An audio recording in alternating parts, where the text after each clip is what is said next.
देखो दोस्तों, आज हम नाव और धारा यानी बोट एंड स्ट्रीम के पार्ट सेकंड के बारे में पढ़ेंगे। जो बोट एंड स्ट्रीम का जो पार्ट फर्स्ट है वह मैं करा चुका हूँ। और इस वीडियो को देखने से पहले अगर आपने फर्स्ट वीडियो नहीं देखी है तो उसको ज़रूर देखें।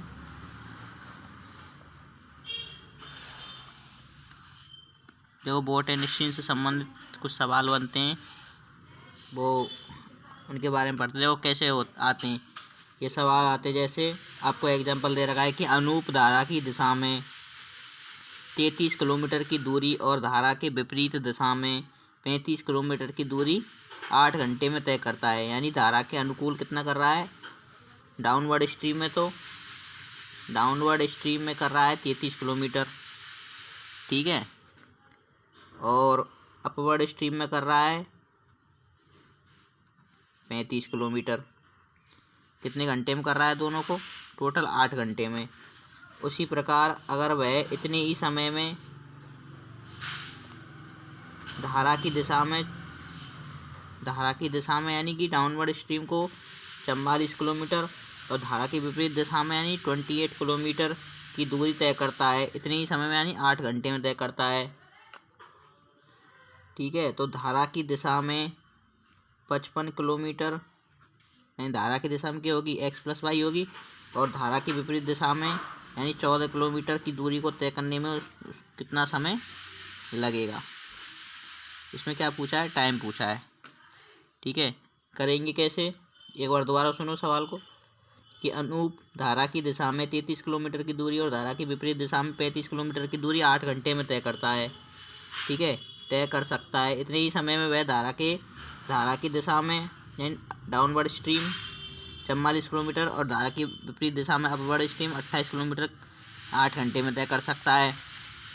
तो बताइए, वह धारा की दिशा में 55 किलोमीटर और धारा की विपरीत दिशा में 14 किलोमीटर की दूरी को तय करने में कितना समय लेगा। करेंगे कैसे, देखो, अपवर्ड स्ट्रीम क्या होती है, धारा की विपरीत दिशा में, और डाउनवर्ड क्या होती है, धारा की दिशा में। अभी मैंने पहली वीडियो में बताया कि अपवर्ड में क्या होता है, x-y जब धारा के विपरीत होगे तो इन दोनों का अंतर होगा, जब डाउनवर्ड यानी धारा की दिशा में होगे तो ये दोनों क्या होंगी, जुड़ जाएंगी। इसको इस प्रकार लिख सकते हैं, जैसे 33/x+y यानी धारा की दिशा में प्लस 35/x-y बराबर कितने घंटे ले रहा है, 8 घंटे, ठीक है। इसी प्रकार अब दूसरे समीकरण को लिखे तो 44/x+y प्लस 28/x-y बराबर कितना, 8 घंटे। इतने ही समय में इतना किलोमीटर चल सकता है, ठीक है। ये इनकी चाल है। अब ये x-y से क्या मान लेंगे, इनको मान लें, ठीक है। 1/x+y बराबर क्या मान लेते हैं, इसको मान लेते हैं b, और 1/x-y को क्या मान लेते हैं, u, यानी कि ये अपवर्ड का और ये डाउनवर्ड का है, ठीक है। तो देखो, करे इसको u मान लिया, इसको b मान लिया, तो ये क्या हो जाएगी, 33b/+35u बराबर 8 घंटे, इक्वेशन नंबर फर्स्ट। और इसी प्रकार दूसरा बनेगा कि 44b+28u बराबर 8 घंटे, इक्वेशन नंबर सेकंड। अब इन दोनों को क्या है, इससे u और v का मान निकाल लेंगे। तो u और v का मान निकालेंगे, देखो u और v का मान निकालने के लिए इसमें कितने का गुणा करेंगे, अगर आपको पहले u का मान निकालना है, देखो अब u का मान निकालना है तो इनको काटने के लिए कि b का मान निकल जाएगा। जब ऊपर तो 4 का मल्टीप्लाई कर देंगे समीकरण में और इधर 5 का मल्टीप्लाई कर देंगे, देखो u बराबर हो जाएगा, इनका u बराबर हो जाएगा, तो b का मान रह जाएगा। b ये कितना हो जाएगा, 220b, यानी समीकरण 2 में से 1 को घटा देंगे, इससे ये कट जाएगा u में से। जब इस u बराबर हो जाएगा तो ये कट जाएगा, 2 में से 1 घटाएंगे तो ये हो जाएगा कितना, 220b में से कितने घटाने, 132b घटाने, और बराबर ये कितना, 8×5 = 40 में से 8 चौक 32, 40 में से 32 घंटे गए तो कितने बचेंगे, 8 घंटे। ये कितना बचेगा, 88b बराबर 8 घंटे। तो 1b का मान कितना आ जाएगा, 8/88। इसको काटेंगे क्या, बी बराबर कितना आ जाएगा 1/11, यानी बी क्या है यहाँ, ये बी जो मान है ये है 1x प्लस बी जो बी मान किसका है, बी है 1/x+y का। ठीक है, अब ये बी की वैल्यू समीकरण 1 में रखेंगे तो यहाँ से यू की वैल्यू आ जाएगी। देखो बी की वैल्यू 1/11 रखें तो 33 इंटू 1/11 3 बार कटेगा, 3 को 8 में भेजेंगे, -8 में से 3 जाएगा कितना 5, तो ये 35 यू बराबर कितना बचेगा 5 के, तो यू बराबर कितना आएगा 1/7। बी का मान इतना आ गया और यू का मान इतना आ गया। देखो बी क्या दे रखा है यहाँ, बी है 1/x+y और यू क्या है 1/x-y। ठीक है, तो यहाँ पे x+y की वैल्यू कितनी हो जाएगी, इसको 11 और x-y की वैल्यू कितनी हो जाएगी 7। अब देखो x+y बराबर 11 और x-y बराबर 7 का मान आ गया। अब हमको क्या निकालना था इसमें, अब देखो x+y का और x-y का मान यहाँ पे रखना है। हमारे पास वैल्यू आ गई x+y की और x-y की, तो देखो इसमें वैल्यू पुट करेंगे तो देखो 55/x+y की वैल्यू कितनी आई है 11 रख देंगे यहाँ पे, प्लस 14/x-y की वैल्यू कितनी है 7 रख देंगे यहाँ वैल्यू। 7 कितनी बार जाएगा, ये 5 बार जाएगा और ये 2 बार जाएगा, यानी टोटल कितने घंटे लगेंगे 7 घंटे। अतः उसको धारा के अनुकूल 55 किलोमीटर चलने में और धारा के प्रतिकूल 14 किलोमीटर चलने में टोटल घंटे कितने लगेंगे 7 घंटे। ठीक है, अब देखो एक और बार समझा देता हूँ। ये जो क्वेश्चंस हैं ये मेंस के लेवल के क्वेश्चंस हैं, ये कभी कभी प्री में भी आ जाते हैं। देखो एक बार और समझो कि कोई जो नाव है, ठीक है, वह डाउन स्ट्रीम में धारा के अनुकूल 33 किलोमीटर चलती है और धारा के प्रतिकूल कितनी चलती है 35 किलोमीटर चलती है, तो टोटल 8 घंटे का टाइम लेती है। और उसी प्रकार वह एक और दूरी तय करती है, उसमें 44 किलोमीटर डाउन स्ट्रीम चलती है और 28 किलोमीटर अप स्ट्रीम चलती है। टोटल कितने घंटे का समय लेती है 8 घंटे का ही समय लेती है। तो उसमें पूछा गया है कि आपसे कि अगर वह धारा के अनुकूल यानी कि डाउन स्ट्रीम 55 किलोमीटर चले और धारा के प्रतिकूल यानी 14 किलोमीटर चले तो वह कितना टाइम लेगी। देखो सॉल्व कैसे करेंगे, सॉल्यूशन यहाँ से देखो ये 33 किलोमीटर चल रही है धारा के मैंने पहली वाली वीडियो में बताया था, धारा के अनुकूल चलेंगे तो दोनों जुड़ जाएंगी और धारा के प्रतिकूल चलेंगे तो क्या है आपस में ये कट जाएंगी, चाल कम हो जाती है ना। तो देखो 33/x+y प्लस 35/x-y बराबर टोटल 8 घंटे, 44/x+y प्लस 28/x-y बराबर 8 घंटे, दोनों का टाइम इक्वल है। ठीक है, अब यहाँ क्या है 1/x+y को b मान लिया और 1/x-y को u मान लिया, जिससे समीकरण आसान हो जाए, इसको हल किया जाए और u और v की वैल्यू निकाल ली जाए।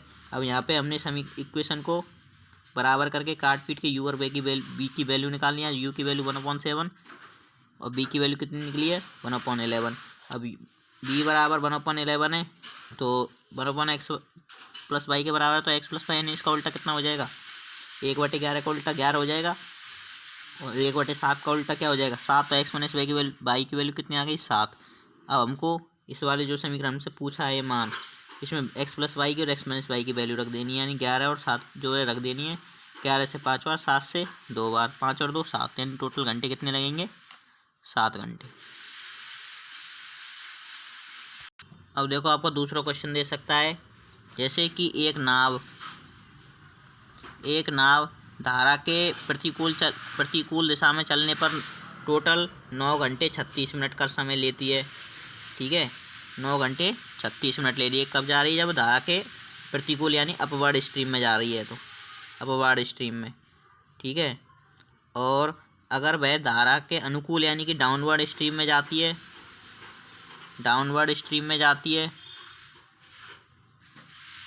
तो वह टोटल कितने घंटे का समय लेती है 6 घंटे का। टोटल कितने घंटे का समय लेती है वह 6 घंटे का समय लेती है। तो अब आपसे पूछा क्या है कि धारा की दिशा में जो नाव की चाल है और किसकी धारा की चाल का अनुपात बताइए, यानी स्पीड ऑफ बोट और स्पीड ऑफ स्ट्रीम। ये बोट यानी नाव की चाल और ये यानी स्ट्रीम यानी धारा की चाल का क्या बताना है आपको अनुपात बताना है।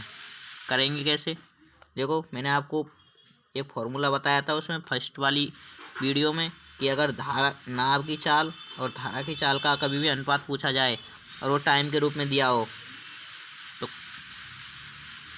टाइम के रूप में दिया हो तो इसका एक फॉर्मूला होता है T2 + T1 upon T2 - T1। ठीक है, और यहाँ पे ये क्या है, यानी कि ये बोट की जो स्पीड होगी, वह समय के दोनों के योग के बराबर होगी और जो स्ट्रीम की स्पीड होगी वह दोनों के अंतर के बराबर होगी। ठीक है, यहाँ T2 वैल्यू होती है मतलब हमेशा बड़े वाले की वैल्यू, T2 वैल्यू होती है बड़े वाले की वैल्यू। तो देखो T2 इससे निकालेंगे, ये 9 घंटे 36 मिनट है ना। अब इसको कन्वर्ट करें मिनट में कन्वर्ट करेंगे तो इसको कितना बनेगा, 9 घंटे 540 मिनट प्लस 36 मिनट कितना हो जाएंगे टोटल 576 मिनट, और ऐसे ही 6 घंटे कितने हो जाएंगे 360 मिनट। यानी कि यहाँ तो आएगा 576 प्लस 360 अपॉन 576 माइनस 360। ठीक है, अब इसको देखो आगे सॉल्व करें, 576 360 कितने होते हैं, 6 की 6 7 और 6 13, 8 और 1 9, और ये 6 1 और 216। ये किस चल रहा है, बोट और स्टीम का अनुपात चल रहा है। ठीक है, अब इसको काटेंगे तब कितना बनेगा, देखो 4 से काटो, 4 दूनी 8, 4 3 12, 4 चौक 16, 4 पंजे 20, 4 चौक 16। ठीक है, अब इसको 9 से काट लो, 9 छिकी 54 और 9 दूनी 18, 9 छिकी 54, 2 से काट लो 13 बार, 2 से 3 बार, तो ये अनुपात कितना आ गया 13:3 आंसर। यानी बोट और जो स्टीम का जो अनुपात है वह कितना आएगा 13:3। देखो आपको एक और बार समझा देता हूँ। देखो आपको दे रखा है कि कोई जो नाव है, ठीक है, वह अगर अपवर्ड स्ट्रीम चल रही है यानी धारा की विपरीत दिशा में चल रही है तो वह 9 घंटे 36 मिनट का टाइम लेती है, और डाउनवर्ड स्ट्रीम चल रही है यानी कि धारा के अनुकूल चल रही है तो टोटल 6 घंटे का टाइम लेगी। तो आपसे पूछा है कि स्पीड ऑफ बोट और स्पीड ऑफ स्ट्रीम का अनुपात बताइए, यानी धारा की चाल और नाव की चाल है बोट और धारा की चाल स्पीड स्ट्रीम, इनका क्या बताना है, रेशियो बताना है। तो इसके लिए एक सूत्र होता है ये वाला, यानी कि ये होता है कि स्पीड ऑफ बोट और स्पीड ऑफ स्ट्रीम इन दोनों का रेशियो होता है T2 + T1 upon T2 - T1। यहाँ T2 क्या है, बड़ा वाला टाइम। ठीक है, ये वाला भैया भाई यहाँ देखिए यही है ना, तो ये आ जाएगा T2। तो इन दोनों अब इस दोनों क्या इसमें मैंने मिनट में कन्वर्ट कर लिया, तो ये कितना हो गया T2 + T1 T2 - T1 कितना आया, ये जोड़ने पे 936 या आया 216, इसको काटने पर कितना आया है 13/3। यानी कि जो धारा ये बोट की स्पीड का और स्ट्रीम की स्पीड का जो रेशियो हो जाएगा वो कितना हो जाएगा 13:3 आंसर। अब देखो आपको अगला सवाल दे सकता है, जैसे कि एक बोट की स्थिर जल में चाल 21 सही 3/2 किलोमीटर प्रति घंटा है और नदी की चाल 12.5 किलोमीटर प्रति घंटा है, और यह जाने और आने में टोटल 40 मिनट का समय लेती है, तो इनके बीच की दूरी बताइए। देखो आप क्या दे रखा है, स्पीड ऑफ बोट दे रखा है 21 सही 2/3 किलोमीटर प्रति घंटा, ये बोट की स्पीड है। ठीक है,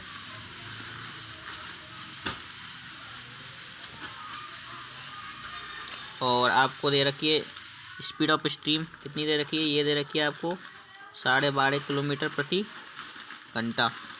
ठीक है, 12.5 किलोमीटर क्या लिख सकते हैं अपन, अगर वह टोटल टाइम कितना ले रहा है 40 मिनट, तो आपसे इनके बीच की दूरी पूछेगा। दूरी कैसे निकालेंगे, देखो दूरी अगर आपको टोटल टाइम दिया है तो दूरी निकालने का एक फॉर्मूला होता है कि 2dx अपॉन x² - y², जहाँ क्या x क्या है, ये स्पीड ऑफ बोट है और ये क्या है स्पीड ऑफ स्ट्रीम है। इसमें वैल्यू रखेंगे तो क्या हो जाएगा, 2 की जगह 2, डी की जगह डी, आपको पता नहीं डिस्टेंस निकालनी है। एक्स का मान कितना है, 21 63 और 2 65/3, 65/3। देखो ये 21 सही 3/2 है, तो 21 दूनी 42 और 3 45/2 हो जाएगा। ये कितना हो जाएगा, ये हो जाएगा 45/2। और x² - y², यानी कि इसको क्या लिख सकते हैं, इसको क्या लिख सकते हैं हम, 12.5 को क्या लिख सकते हैं, 25/2 लिख सकते हैं ना। तो यहाँ हो जाएगा 45/2 का होल स्क्वायर माइनस 25/2 का होल स्क्वायर। ये जो 2 है इंटू में यानी इसके साथ है, ठीक है। इसको लिख सकते हैं अपन 2d इंटू 45 का 45 अपॉन a प्लस बी, और ये a माइनस बी होता है, जब a प्लस बी करेंगे यानी 45/2 प्लस 22/2 करेंगे, 25/2 करेंगे तो कितना हो जाएगा 45, 20 65 और 70, 70 का आधा कितना 35 इंटू इनके बीच का अंतर कितना 20, 20 का आधा 10 इंटू 2, ये 2 वाला ये यहाँ आ गया। अब देखो यहाँ टी की वैल्यू रखें तो दे रखे 40 मिनट, इसको घंटे में बदलेंगे तो साइड से भाग दे देंगे। बराबर में क्या चल रहा है 2d into 45 upon 35 into 10 into 2, 2 से 2 ख़त्म, ये 9 बार कटेगा, 5 से ये 7 बार कटेगा, ये कितना कटेगा 2/3 बार, तो ये कितना हो जाएगा, ये हो जाएगा d बराबर, देखो ये हो जाएगा 7 दाई के 70 दूनी 140, तो d बराबर कितना हो जाएगा 140/9 × 27 ये। और 27 का इसमें भाग देंगे तो कितनी बार जाएगा, ये जाएगा 5 सही 5/27 किलोमीटर आंसर, ठीक है। अगर वीडियो अच्छी लगी हो तो वीडियो को लाइक करें, चैनल को सब्सक्राइब करें, और अगर पार्ट कोई समझ नहीं आया तो वीडियो को दोबारा ज़रूर देखें, इससे पहले वाली वीडियो को और ज़रूर देखें, तभी आपको और क्लियर समझ में आएगा। मिलते हैं आपसे इससे भी अच्छी नेक्स्ट वीडियो में, धन्यवाद।